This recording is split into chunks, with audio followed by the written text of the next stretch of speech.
अब देखो इस वीडियो के अंदर हम कंप्लीट करने वाली हैं क्लास 11 केमिस्ट्री चैप्टर 6 इक्विलिब्रियम।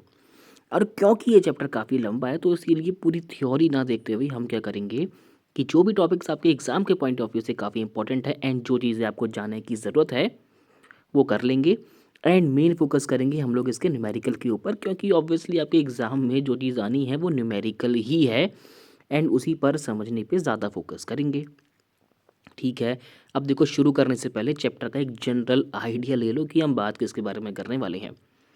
तो आपको करना क्या है, जो भी चीज़ पढ़ाऊंगा टॉपिक वाइज पढ़ाऊंगा तो आपको करना क्या है कि आपको एनसीईआरटी एक बार देख लेनी है, जिससे कि आपको अंडरस्टैंडिंग अच्छी खासी लग जाएगी। ठीक है। अब देखो इक्विलिब्रियम होता क्या है, पहले ये समझो। अगर केमिस्ट्री के अंदर आपको जानना है कि इक्विलिब्रियम होता क्या है तो सिंपल भाषा में होता ये है। मान लो ये आपका रिएक्टेंट है, ठीक, और इक्विलिब्रियम का साइन ये होता है, ठीक है, C+D। मैं सिंपली आपसे ये कह रहा हूँ कि A+B मिलकर C+D देते हैं। तो ये पार्ट क्या हो गया अपना रिएक्ट, और ये पार्ट क्या हो गया अपना प्रोडक्ट। सिंपल सी कहानी है। ठीक है। अब देखो होगा क्या, एक पॉइंट ऐसा आएगा कि जब मेरा A+B यानी कि A और B इनका कॉन्सेंट्रेशन और C+D इनका कंसंट्रेशन क्या हो जाएगा, कांस्टेंट हो जाएगा। आप सबसे पहले तो ये समझो कि कंसंट्रेशन होता क्या है। ठीक है, सबसे पहले ये समझो कि कंसंट्रेशन होता क्या है। इस चीज़ का हम लोग बहुत ज़्यादा यूज़ करने वाले हैं।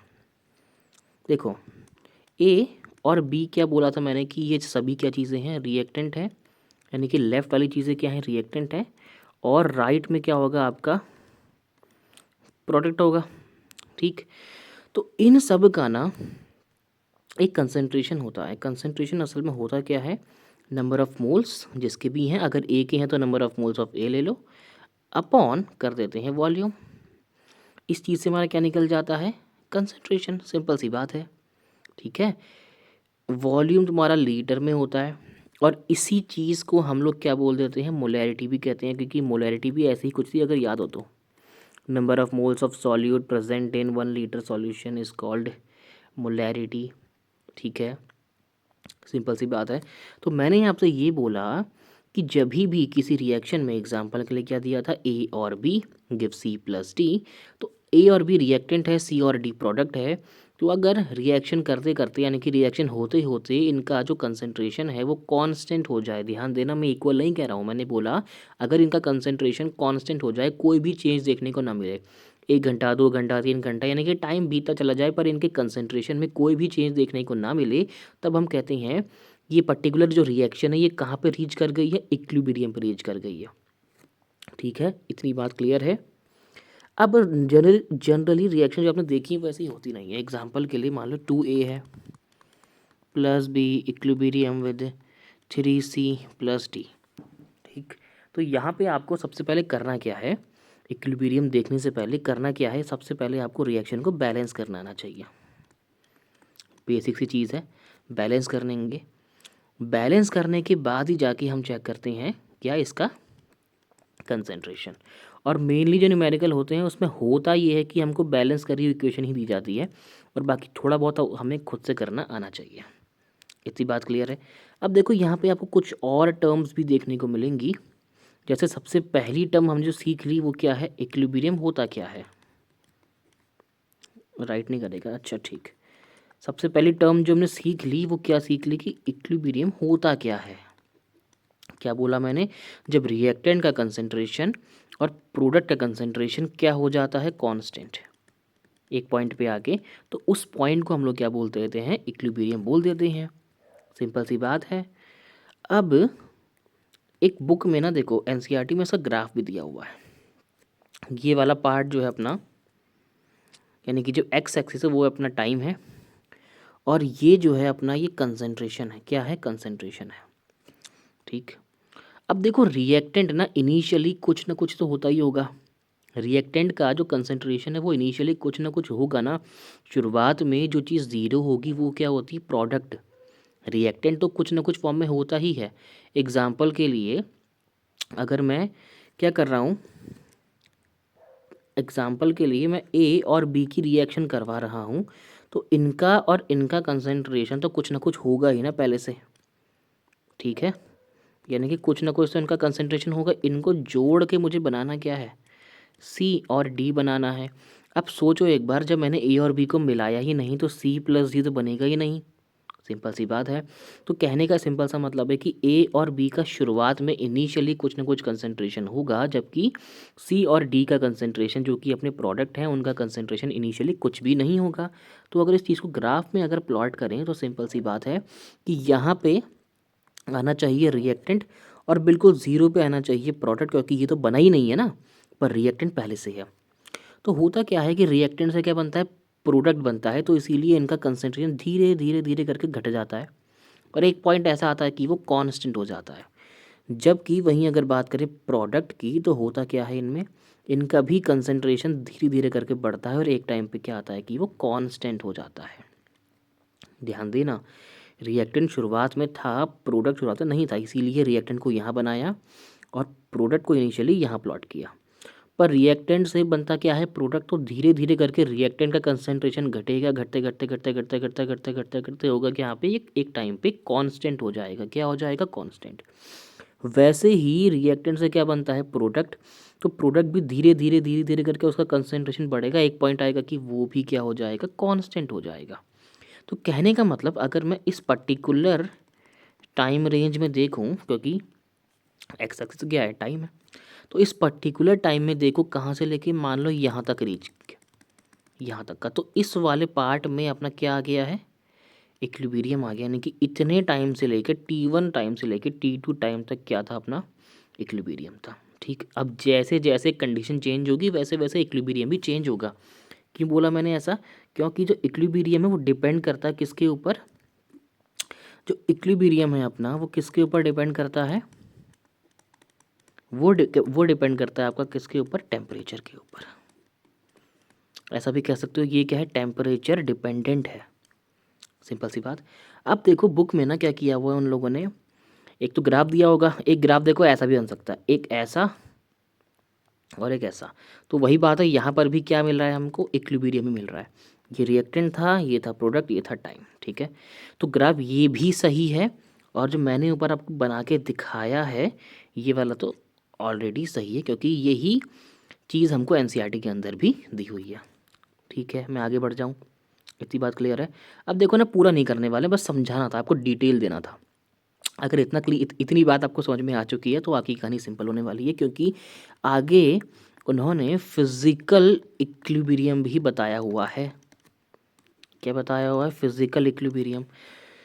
यहाँ पे ना फिजिकल इक्विलिब्रियम का सिंपल सा मतलब है, वो बात कर रहे हैं आपके सॉलिड, लिक्विड, गैस, इनकी स्टेट्स के बारे में। यानी कि सॉलिड से लिक्विड में अगर इक्विलिब्रियम आता है तो उसको बोलेंगे सॉलिड लिक्विड इक्विलिब्रियम। वहीं अगर लिक्विड से गैस बनता है, गैस से वापस लिक्विड बनता है, तो ये तुम्हारा क्या है, लिक्विड गैस इक्विलिब्रियम। और वहीं सॉलिड से डायरेक्टली गैस भी बनता है, तो ये क्या है आपका, सॉलिड गैस इक्विलिब्रियम। एक समझा देता हूँ, बाकी आपको करना क्या है, बुक में अलग से टॉपिक्स दिए हुए हैं इसके, आपको रीड कर लेना है, ठीक है। सॉलिड से लिक्विड का इक्विलिब्रियम का एग्जांपल है, ठीक है, वो क्या है आपका, आइस से वाटर बनना और वाटर से आइस बनना। कहने का मतलब ये आपका क्या है, आइस है तो सॉलिड फॉर्म में है, फिर लिक्विड फॉर्म में है। टेम्परेचर ध्यान देना, ये 0 डिग्री सेल्सियस पे है। जितना सॉलिड पिघल के लिक्विड बनेगा उतना ही लिक्विड फ्रीज होके सॉलिड भी बन जाएगा, ठीक है। तो यहाँ पे इसको इस तरीके से डिफाइन किया गया। डिटेल में मैं नहीं जा रहा हूँ भाई, क्योंकि ये थ्योरेटिकल पार्ट है, एग्ज़ाम में आने के कम चांस हैं, तो आपको खुद रीड करके भी समझ में आ जाएगा अगर आपको थोड़ी बहुत समझ है। 9th क्लास का पढ़ा है ना, सॉलिड लिक्विड गैस स्टेट्स क्या होती है वगैरह वगैरह, अगर आपको इतना भी आता है इस टॉपिक को आराम से कर ले जाओगे। ऐसे ही लिक्विड गैस का एग्जांपल है जैसे इवेपोरेशन, ऐसे ही सॉलिड गैस का एग्जांपल है जैसे कि नेफ्थलीन बॉल, कपूर की बॉल नहीं होती, वो डायरेक्टली सॉलिड से गैस में कन्वर्ट होती है। तो ऐसे करके 3 चीज़ें यहाँ पर एक्सप्लेन करी गई है। अगली चीज़, अगला टॉपिक कह सकते हो जो कि हमें बहुत अच्छे से समझना है, वो आपका डायनेमिक इक्विलिब्रियम है। क्या है, डायनेमिक इक्विलिब्रियम तो हमने समझ लिया, करना क्या है, डायनेमिक इक्विलिब्रियम। ये बात करता है जब rate of forward reaction, confuse मत होना बताऊंगा, जब रेट ऑफ फॉरवर्ड रिएक्शन बराबर हो जाता है रेट ऑफ बैकवर्ड रिएक्शन के, इसे बोलते हैं हम लोग क्या, डायनेमिक इक्विलिब्रियम।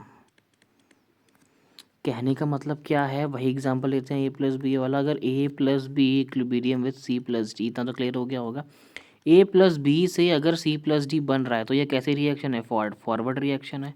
पर सी प्लस डी वापस टूट के ए प्लस बी बन जा रहा है तो ये कैसे रिएक्शन है, बैकवर्ड रिएक्शन है। अगर इन दोनों रिएक्शन के होने की स्पीड अगर सेम हो जाए, यानी कि rate of forward reaction rate of backward reaction के बराबर हो जाए, तो यहाँ पे क्या हो जाता है, इक्विलिब्रियम रीच कर जाता है। ये भी इक्विलिब्रियम की ही कंडीशन है। डायनेमिक क्यों है, सिंपल सी बात है ना, एग्जाम्पल देकर समझाता हूँ, बुक में भी ऐसे दिया हुआ है। डायनेमिक क्यों है वो समझो। डायनेमिक मतलब होता है मूविंग, ये मूविंग इक्विलिब्रियम है। ऐसा क्यों, समझो। N2 plus 3H2 equilibrium with है 2NH3, ठीक है। बुक में ऐसे दिया हुआ एग्जाम्पल है। इसे हेबर प्रोसेस भी कहते हैं। एक्सपेलिंग चेक कर लेना यार, लिख को नहीं लगाने, छोड़ो।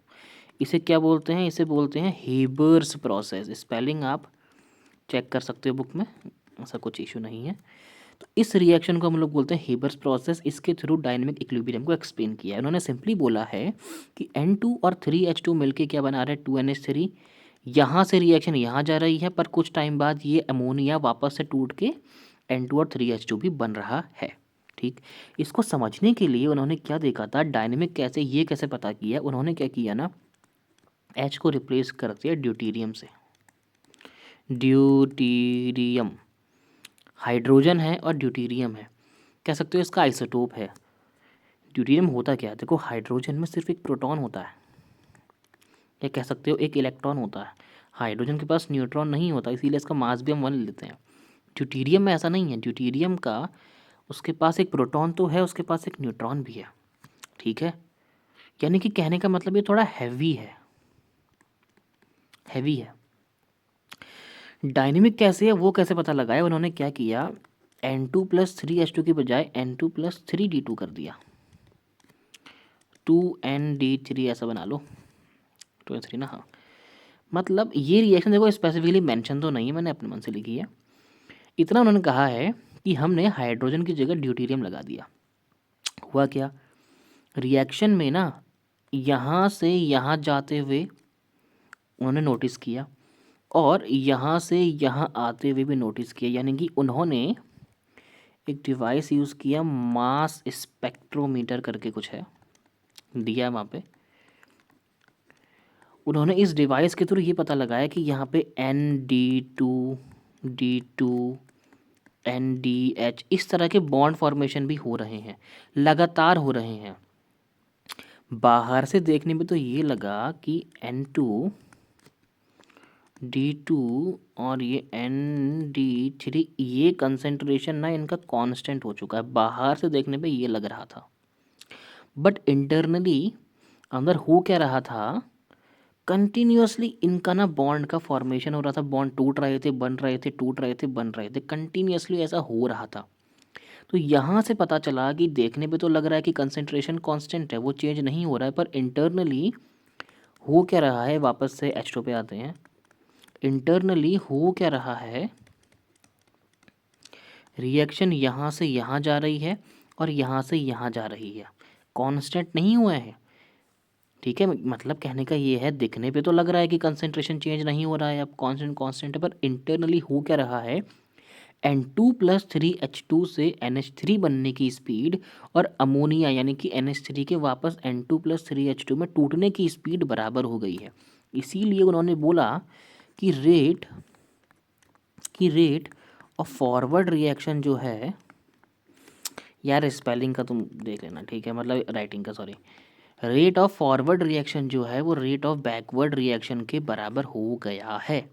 यहीं से बोला कि ये कैसा इक्विलिब्रियम है, डायनेमिक है। देखो डायनेमिक ही तो है, वो रुका थोड़ी है, यहाँ से कंटिन्यूसली यहाँ बन रहा है। यानी कि जितनी स्पीड से रिएक्शन फॉरवर्ड जा रही है उतनी स्पीड से रिएक्शन बैकवर्ड भी आ रही है। तो ओवरऑल देखने में ये लग रहा है कि रिएक्टेंट का कंसंट्रेशन और जो प्रोडक्ट है उसका कंसंट्रेशन क्या हो गया है, बराबर हो गया है, ठीक है, इसे ही क्या बोला गया है, डायनेमिक इक्विलिब्रियम बोला गया है। ठीक है, बाकी चीज़ क्या करना है कि आपको एक बार पीडीएफ से देख लेनी है। पीडीएफ अगर मैं दिखाऊं, देखो यहाँ पे किधर गया किधर गया, देखो ये सब ग्राफ, ये हमने ग्राफ देख लिया अभी। अमोनिया वाली रिएक्शन देखो यहाँ पे स्पेसिफिकली इधर पे वो चीज़ उन्होंने मेंशन करी है। देखो कहा था ना, देखो ये वाले बॉन्ड कंटिन्यूसली बन रहे थे, कंटिन्यूसली टूट रहे थे। ठीक है, और देखो मास स्पेक्ट्रोमीटर भी लिखा हुआ है। ठीक है, इससे पता लगाया कि इनके बॉन्ड यानी कि NH2 NH2 ये लगातार बन रहे हैं, टूट रहे हैं, तो पता चला कि ये कैसा इक्विलिब्रियम है, डायनेमिक इक्विलिब्रियम है। उम्मीद है कि आपको इतनी बात समझ में आ गई होगी। और चलो ये भी देख लो, ये आपको ग्राफ अच्छे से पता होना चाहिए। ये किसका ग्राफ है, ये हेबर्स प्रोसेस का ग्राफ है। इसमें हो क्या रहा है कि जो नाइट्रोजन है उसका कंसंट्रेशन देखो घटा, हाइड्रोजन का भी घटा और अमोनिया का बढ़ा। एक पॉइंट ऐसा आया कि ये क्या हो गया, इक्विलिब्रियम पे आ गए, क्योंकि देखो यहाँ से यहाँ तक इनका कंसंट्रेशन क्या है, कांस्टेंट है। सेम ऐसे ही H2I2 ये भी रिएक्शन है, इसके लिए भी इन्होंने ग्राफ बनाया हुआ है कि इसका कंसंट्रेशन देखो कैसे घटा, इसका कैसे बढ़ा, और एक टाइम आया कि इक्विलिब्रियम पे आ गया। तो यही सब चीज़ें हैं इसके अंदर। ठीक है, अब देखो बहुत ज़्यादा टाइम वेस्ट नहीं करेंगे, सिंपली मैं आप बताता हूँ आपको कि इक्विलिब्रियम कांस्टेंट क्या होता है। ठीक है, इक्विलिब्रियम कांस्टेंट क्या होता है, ज़्यादा जूम हो गया। अब देखो नई चीज़ हमको जो देखनी है वो क्या है, इक्विलिब्रियम कांस्टेंट। इक्विलिब्रियम कांस्टेंट इसको ना हम K से डिनोट करते हैं। सिंपल होता क्या है, अगर A plus P give C plus D, यानी कि इक्विलिब्रियम में C प्लस डी है। ठीक है, तो इस रिएक्शन का, ये रिएक्शन जब इक्विलिब्रियम रीच कर जाएगी तो हमें प्रोडक्ट का कंसंट्रेशन डिवाइडेड बाय रिएक्टेंट का कंसंट्रेशन करने पे कांस्टेंट वैल्यू मिलती है। उसे ही क्या बोलते हैं, इक्विलिब्रियम कांस्टेंट बोलते हैं, उसे डिनोट करते हैं K से। ठीक, और क्योंकि यहाँ पे हम कंसंट्रेशन यूज़ करेंगे मोल्स पर लीटर वाला, तो इसीलिए इसको KC लिख देते हैं। ठीक है, अब लिखते कैसे, देखो कंसंट्रेशन जब भी लिखना होता तो ऐसा नहीं लिखना है कि कंसंट्रेशन ऑफ C, नहीं, हमें एक स्क्वायर ब्रैकेट बनाना है उसके अंदर। ये स्क्वायर ब्रैकेट का मतलब ये है कि कंसंट्रेशन ऑफ C, अगर ऐसे D लिखा है मतलब कंसंट्रेशन ऑफ D। तो इक्विलिब्रियम कांस्टेंट क्या होता है, प्रोडक्ट का कंसंट्रेशन डिवाइडेड बाय रिएक्टेंट का कंसंट्रेशन। देखो इसीलिए बोल भी रहा हूँ। ठीक है, अगर स्पेलिंग में गड़बड़ या राइटिंग समझ में ना आए तो। ठीक है, अब मैं लिख के दिखाता हूँ आपको। क्या था, मान लो 2A plus B equilibrium with 3C plus D है, तो इसका इक्विलिब्रियम कांस्टेंट KC हम लोग कैसे लिखेंगे, प्रोडक्ट का कंसंट्रेशन लिखना है तो लिख दिया C। अब क्योंकि देखो 3C का मतलब है कि C 3 बार आ रखा है, तो इसको ना C 3 बार लिखने से अच्छा हम उसकी पावर 3 कर देते हैं, क्योंकि x इंटू एक्स क्या होता है, x²। तो वैसे ही C क्या होगा, C³ होगा, तो लिख दिया कंसंट्रेशन ऑफ C की पावर 3। ये ऐसा भी समझ सकते हो, जो इनके आगे से स्टोइशियोमेट्रिक कोफिशिएंट है वही इनकी पावर में आ जाते हैं, बुक में भी ऐसा ही लिखा हुआ है। डी क्या कोई कोई स्टोइशियोमेट्रिक कोफिशिएंट नहीं है, तो simple concentration of D power 1 मत लिखना, क्योंकि वो पहले से अंडरस्टूड होता है। ऐसे ही ये कंप्लीट हो गया प्रोडक्ट का कंसंट्रेशन। उसके बाद क्या करना है, मुझे रिएक्टेंट का कंसंट्रेशन लिखना है, तो ये भी करना बड़ा ही आसान होगा आपके लिए। क्या करना पड़ेगा, कंसंट्रेशन ऑफ A की पावर 2 कंसंट्रेशन ऑफ B, खत्म। इतनी बात आपको समझ में आई या नहीं आई, आसान है, कोई दिक्कत नहीं है इसमें। ऐसे ही चलो 2-4 और लिख के दिखा देते हैं। अमोनिया के लिए ही लिखो N2 plus 3H2 equilibrium with 2NH3। इस रिएक्शन का बहुत बार यूज़ होगा तो आपको रट जाएगी करते करते। ये आपकी रिएक्शन है, इसके लिए क्या लिखना है आपको, इसके लिए KC लिखना है। प्रोडक्ट का कंसंट्रेशन यानी कि NH3 की पावर 2 डिवाइडेड बाय रिएक्टेंट का कंसंट्रेशन यानी कि N2। अब देखो ये N2 है ना, इस 2 को यहाँ मत लिख देना, पहले बता रहा हूँ मैं। स्टोइशियोमेट्रिक कोएफिशिएंट देखने हैं, फर्स्ट चैप्टर पढ़ा है ना, क्या, स्टोइशियोमेट्रिक कोएफिशिएंट। सिंपल से इनके आगे जो नंबर है वो लगा दो पावर में, ख़त्म। मैं उम्मीद कर रहा हूँ कि इतनी बात सभी को समझ में आ गई होगी, बहुत ही बेसिक चीज़ है, कुछ लोग को तो पहले से भी आता होगा। ठीक है, अब इक्विलिब्रियम कांस्टेंट भी ना दो होंगे, एक तो बता दिया केसी, एक होता है केपी। दोनों ही इक्विलिब्रियम कांस्टेंट है, पर ये यूज़ करता है प्रोडक्ट और रिएक्टेंट की कॉन्सेंट्रेशन जो कि निकलती है number of moles divide by volume करके, पर ये यूज़ करता है प्रोडक्ट और रिएक्टेंट की पार्शियल प्रेशर को। और क्योंकि देखो यहाँ पार्शियल प्रेशर की बात आ रही है, प्रेशर की बात आ रही है, तो यहाँ पे बस ये देख लेना, कंसंट्रेशन गैस और एक्वस इनके लिए काम करेगा। वहीं पार्शियल प्रेशर केपी जब निकाला जाएगा तो उसके लिए सिर्फ आपको रिएक्शन के अंदर गैस ही चाहिए।